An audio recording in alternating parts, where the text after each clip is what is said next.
No man's an island, except when he's having a bath. But what if a man was an island? What if you could isolate some men and ladies from the world? 6 years ago, I advertised for volunteers to come and stay at my isolated mansion. Perhaps for a bit, perhaps forever. My name is Dr. Lovett, and this is my asylum.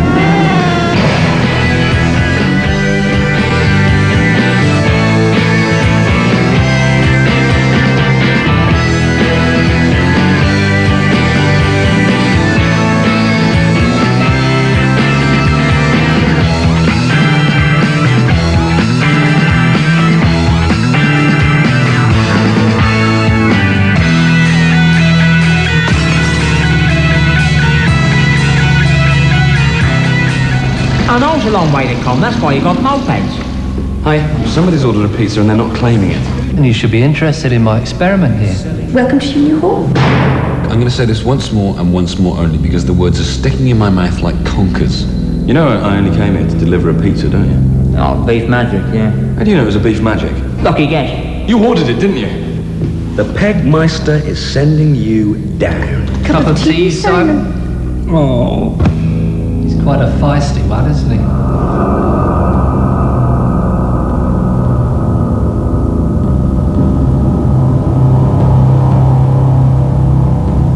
It's a classic reverse. I mean, firstly, the image of the chicken crossing the road is funny anyway, but the fact that it gets to the other side is the punchline is totally unexpected because it's taken as read. A chicken crosses the road to get to the other side to do something when it's at the other side. So when you're wondering what's he going to say at the end, and then the ending is that it's taken as read. So when I say to get to the other side, I've pulled the rug from under your feet, I've taken you another way, I've tricked you. Basically, what I'm saying is I'm clever and you're stupid. I fooled you. I took a bug-eyed bank clerk and allowed him only to listen to Lenny Bruce records.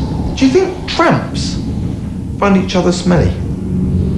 Because I saw a whole load of them on a park bench, right? And they stank. And I just imagine one of them getting up and walking away and someone saying, someone's got to tell him. How about a flamenco singer made to take a vow of silence, and the only way he can express himself is with the use of objects? In your own words, why can't you speak? Consonant, a vowel, and another consonant. Or a politics graduate Let's have a CIA who allowed them only to watch daytime television. The alphabetic spaghetti you found in the hall wasn't a secret coded message strapped onto the back of a team of trade ants. Simon, imagine a painter and decorator being surrounded only by Renaissance art. Of course, painting. He's the one. He's the painter and decorator. Yeah, the doctor put him in a room with the books and the paintings, and that is why he is like he is. Why don't you ask him? Victor, you're a painter and decorator, aren't you? Do you know who I am? I am Victor Monroe, weaver of dreams. Well, that's got that sorted out, hasn't it? Genius, artist, poet, weaver of enigmas, king, prince, cyclist. I have kissed the face of the Sphinx. I have suckled the teats of Ariadne herself, and I have danced naked with a horse at midnight. Oh, I shall tell you a piece of my history. Genius runs through my family like fine wine down the throat of a goose. Oh, my grandmama. I can see her now, her shiny cheeks and her enormous ear, the size of a small boat. Grandmama was an artist, of course. She was an abstract expressionist of the highest caliber. Many a time I would return from school dressed in my little culottes and tiny silk boots, and she would daub me in blue paint and then hurl me repeatedly at a canvas over and over. Oh, she was a powerful woman, over 7 feet wide.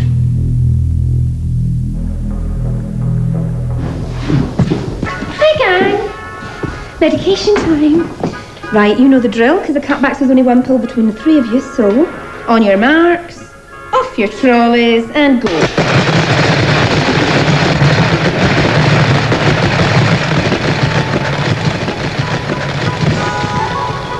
It's probably about 5 o'clock now. I'd usually be somewhere between maybe Euston and Kentish Town, you know, perhaps dropping off the odd Hawaiian. His name's Jose, he's very strange, you know. Or perhaps I'd be on one of my very few days off, you know, perhaps just milling around the flat, you know, having a bath, listening to a few CDs, maybe watching some kids' TV, you know. What I'm trying to say is, can we watch Biker Grove? Because this is really boring. I'm sorry, this is Countdown, and it's very important. It's just a word game. That's what I thought before I opened my mind. Yeah, what happened? Did your brain fall out? Borderman communicates secret messages to the aliens through the conundrum and vice versa. There, look. What? You missed it. It said, the aliens are definitely coming today, Martha, to Martha. There. What, on a 9-letter board? Exactly. I think... No, I know you watch far too much daytime television. Yes, I do. Yeah, I phoned up this morning about it.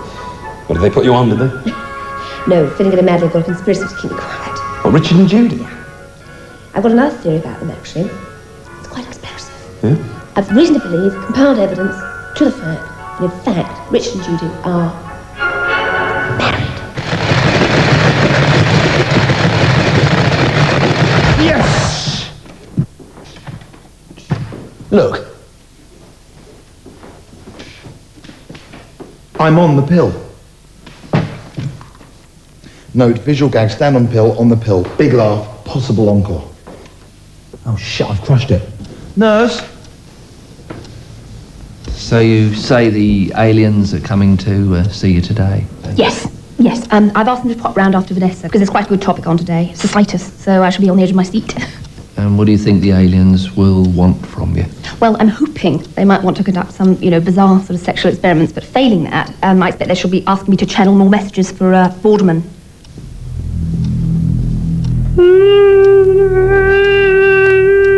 What's happening?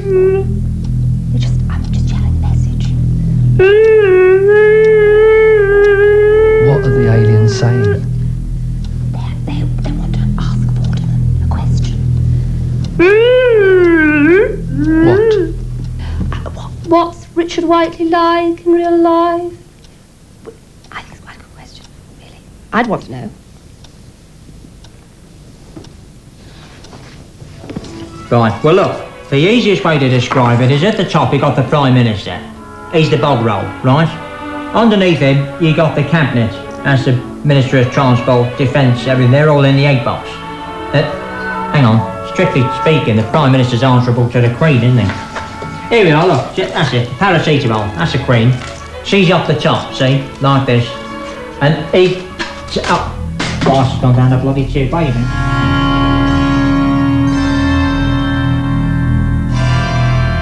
Father was a poet, but no ordinary poet. He wasn't concerned with the conventions of rhythm or rhyme or meter or words. He worked in the medium of pure sound, often emitting howling screeches at 2, 3 in the morning. Yes, I remember one of his pieces. A very powerful, moving piece. Oh, such imagery, such urgency of vision. And another piece I remember, a poignant piece. Beyond words, beyond language. He was a genius. Grandpapa was an explorer. He would often be away for months and days on end. And when he returned, reeking of yeast and covered in sick, he would tell of his strange adventures with the Mahundi tribe of Malaya, who greeted newcomers by plying them with vast amounts of a strange fermented brew called Kalingbletlebel. He would often bring back trinkets from his voyages, tiny little trinkets. I remember once he brought me back a lovely little twig. Oh, Vietnam. The memories haunt me still. I was a war artist, posted deep in the Mekong Delta. I would be parachuted into the midst of battle, armed only with a canvas and some acrylics. Can't you be still for a moment? I had to kill a lot of my subjects just in order to stop them moving around. Right, there you go. At the top, you got the Archbishop of Canterbury.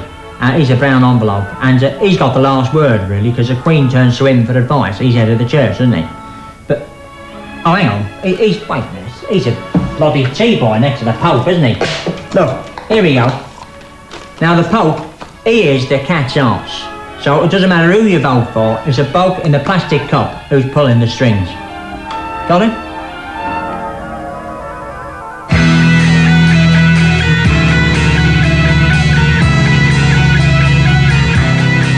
Smooth. On Paramount.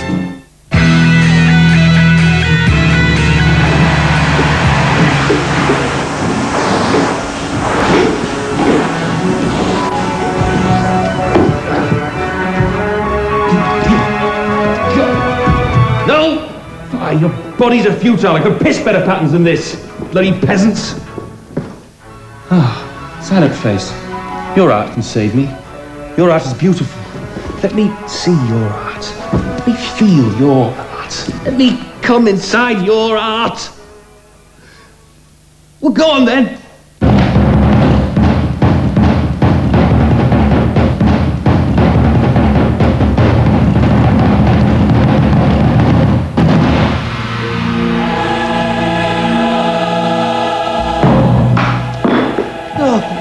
Come home, Johnny Farthing. Mummy's gone to heaven. Oh, the things I have seen. If eyes could speak, what stories would they tell? Of colours and eyelids. Oh, I have memories, memories, memories surround me. Sometimes sweet as a biscuit, other times sour, like a tangerine left too long in an old cupboard in Barnsley. I was a young man once. I was a flapper, a gadabout, a little Johnny Rooster, full of the hopes and dreams of youth. Yes. I remember I took my first job, painting decorative collector's plates for a small firm in Devon. We advertised in the Sunday supplements. I remember the first scene I painted for them. See the little tomcat, stretching and yawning in front of the roaring fire, in which lies a smouldering bagful of his own kittens. Of course, they failed to understand the truth. The darkness of the vision I was trying to communicate. They failed to see the truth of kittens. Kittens, of course, being miniature tigers who would sooner lacerate as lick a man. Their little eyes staring, their beady little eyes like cold pebbles staring. Oh! They asked me next if I could paint something a little more sentimental. Something sweeter, perhaps, a childhood scene. Well, I obliged, of course, and went on to paint what I believe was to be my first masterpiece. Little Tommy's gift. See the wondrous sparkle in little Tommy's eyes as he emits his first stool. Am I a good boy, Mummy? Painted by Victor Monroe, one of Devon's foremost stool painters. I have lived for time, and time will tell, for I am the Lord through and through. For when I checked my parents' birth, I found they were not from this earth. The document which held my origins had disappeared and been replaced by a secret document which I traced to a laboratory for genetic research in Palestine, no less. As it transpired, my birth was part of an experiment where they had taken the blood from a tiny flea. Yes, a tiny flea, and extracted the blood from a flea, which they'd found on the Shroud of Turin, preserved in some sort of wax. The flea contained the blood of Jesus Christ, the Lord himself. And from that blood, they cloned 1,000 Gizai, of which I am one, among many. Gizai, an army of Gizai, we shall storm the earth. We shall walk barefaced across the earth and claim what is rightfully ours, claim the world and claim the universe and claim the right to shilly-shally like a little dog. Oh, Danny boy, kiss my eyes.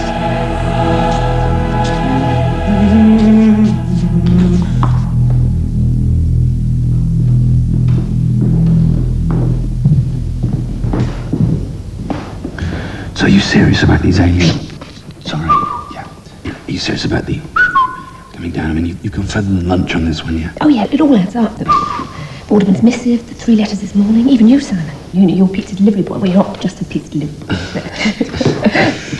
How do you eat a pizza? From the video. No, it's food. It comes on a saucer. Well, on a plate. On a flying plate. Right, and where do you intend to go on this flying plate? Well, Borderman says we'll probably just, go up to the alien planet. Do you think we'll probably have quite a nice time there? Well, I hope so. So going all that way and everything. So, if the, do come down tonight, yeah, and you do get taken away by a flying plate, yeah, could you possibly drop me on the corner of Holloway Road? Because it's a one-way system and it's a bugger on the bus. Yeah. Checkmate.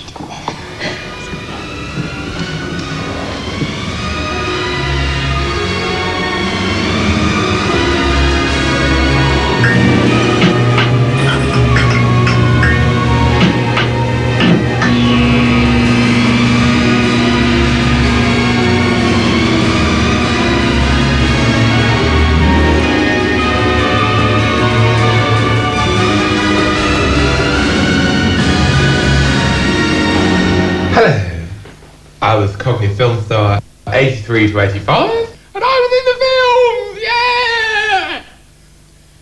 Thank you, Barry. Yeah, it was all right. I knew Pingu, I ate sweets, and I made love to Rod, Jane and Freddie. Thank you, Mariella. What films was I in? Would you remember the Star Wars? Do you remember it? Yeah? It was the Luke Skywalkers, it was the Obi-Wan Kenobis, it was the Boba Fett's, it was the Landau Calrissians, it was the Lou Beals, it was the Mitchell Brothers. Now that was EastEnders, love. I'm talking about the Star Wars. Pay attention, I'll start again. It was the Luke Skywalker, it was the Obi-Wan Kenobis. Anyway, well, I wasn't asked to audition for that, so I wasn't in that. But I was in all the other films that was made that day. Thank you, Michael. The Return of the Jedi, yeah, I was in that. Do you remember it? Do you remember the court of Jabba the Hutt? Do you remember it? With all the monsters, whoa, the monsters scaring the children, whoa. You remember it? Whoa, Macarena, yeah. Remember Jabba the Hutt? He sat there, was a little man, he used to sit by him. Do you remember him? He's going, do you remember it? Do you remember it? Do you remember it? Do you remember it? Do you remember it? Do you remember it? Slices crumb, yeah, you remember it? Yeah, it's good, wasn't it? Thank you, Stephen. Yes, it was very nice, except the bad man came in the night and kissed me. Thank you, Mahaba. What were the Ewoks like? Oh, they're a queer bunch. Yes. Well, some were real Ewoks, but I think they swelled the numbers with unusually hairy children and dwarves. And all they're an arrogant lot. The Ewoks, all very arrogant. Yeah, well, I say that. Wicket W. Warwick, nice guy. Medicine Man, I got a lot of time for. But Chief Chirper, completely gone to his head. Yeah. Thank you, Johnny. Yes. Thank you for reminding me. I do have an explosive theory about the Star Wars films, which I'm going to share with you now. This is something that is going to blow the movie world apart. It's a secret, a subtext, if you like, something that only I have noticed on watching those films again and again and again. Maybe it's just a mad flight of fancy. Or maybe all the mad people are really out there, and the same ones are in here. Or maybe it's the other way around. Yeah, in fact, forget that. It is, in fact, the other way around. Whatever. This theory is going to blow the world apart. People are going to pick up the pieces of their shattered lives and say, Cockney, Cockney, why? Why did you have to share your awful secret with us? Why couldn't you have just died with it? Well, I'm sorry. It's God's will. The people must know. You ready? Yeah? We know Darth Vader, yeah? That's Luke Skywalker's dad. Well, I don't know. You know, I could be wrong, yeah. Well, where are you going? Well, come back. I'm telling. Right, I'll go to bed, huh? You want it? I'll go to bed. I'll go to sleep, shall I? Yeah. Yeah, I'm asleep, yeah. Yeah. I'm asleep now.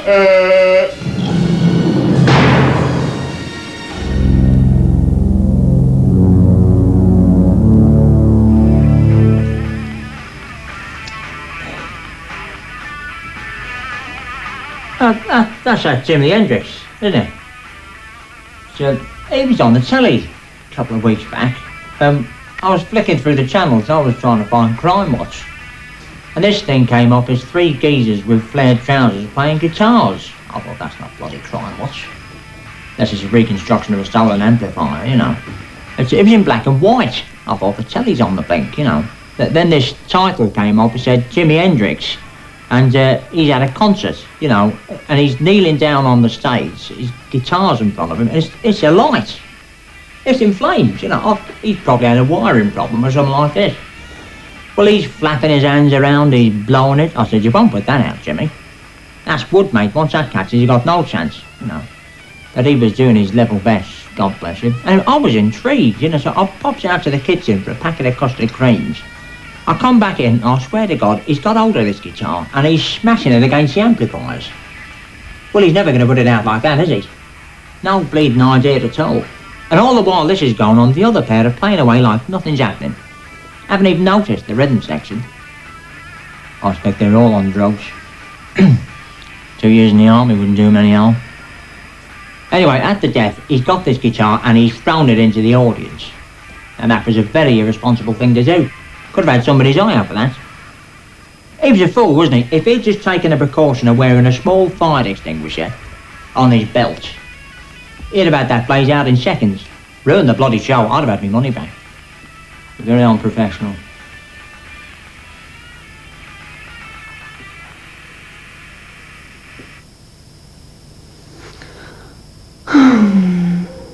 Come on. The alien said they'd be here 5 minutes ago. I wanted to get back in time for 15 to 1. Don't worry, you watch it. I'll put you in front of the telly. You know, it's just rude. If you say it, to my mind, if you say a time, you stick to it. You know, I don't care if you travel halfway across millennium's dark recesses of time. You know, it's just common courtesy. Oh, now I want to go to the loo.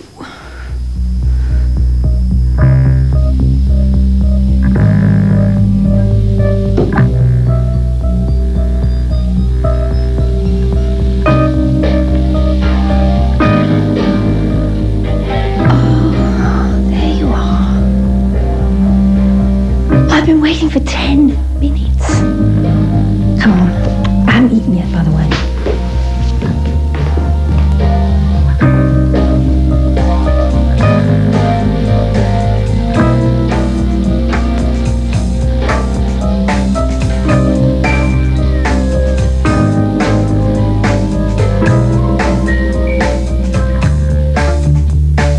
Sometimes I like to think that there might be a parallel universe, and if there is, I know they live our lives out exactly in reverse. You and I could go there if you think that you could maybe get some time off work, and if you do, you never know, you'll see the sights and we could always go berserk.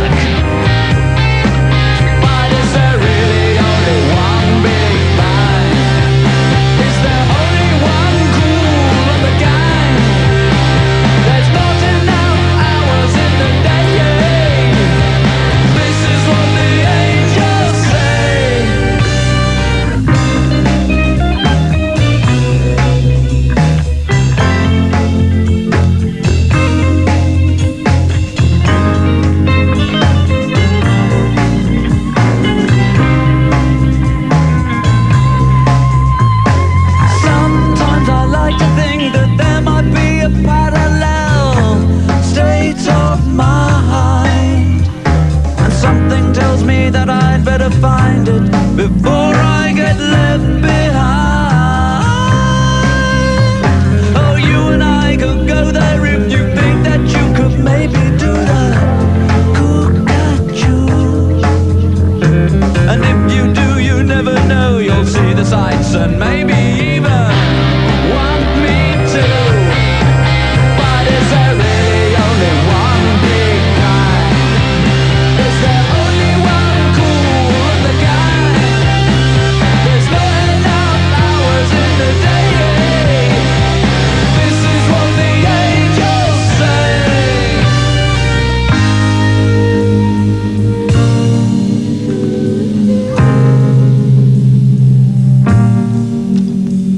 So, did you get abducted by any aliens today? Yes. Yeah, I went up in an alien spaceship up to the alien planet.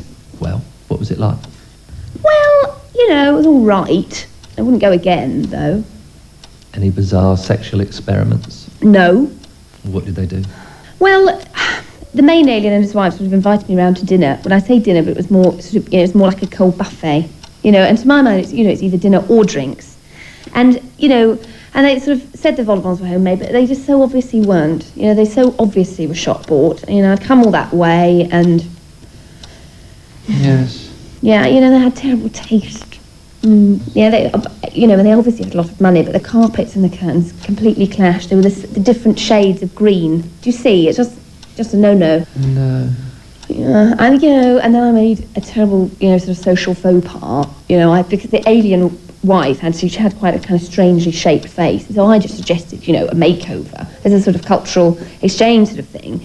And that was kind of timed at the point where I just kind of dropped the celery into the hummus, and so it's all the atmosphere sort of changed. And then somebody suggested that they kind of beam me home. So it was almost, I almost felt like they sort of wanted me to go. Really? Yeah. So I bought this hat in the airlock and I came back.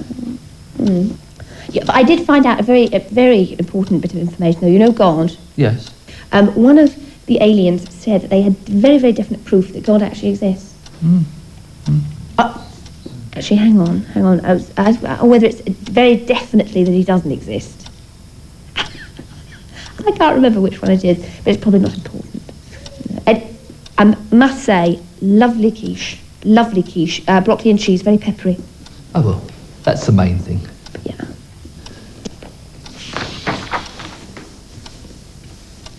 Now a vowel, then a consonant, then a consonant, and another consonant. Oh my God.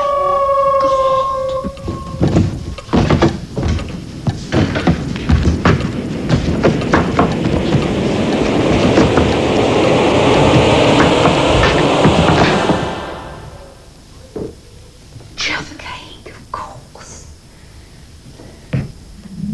Now the orange circle.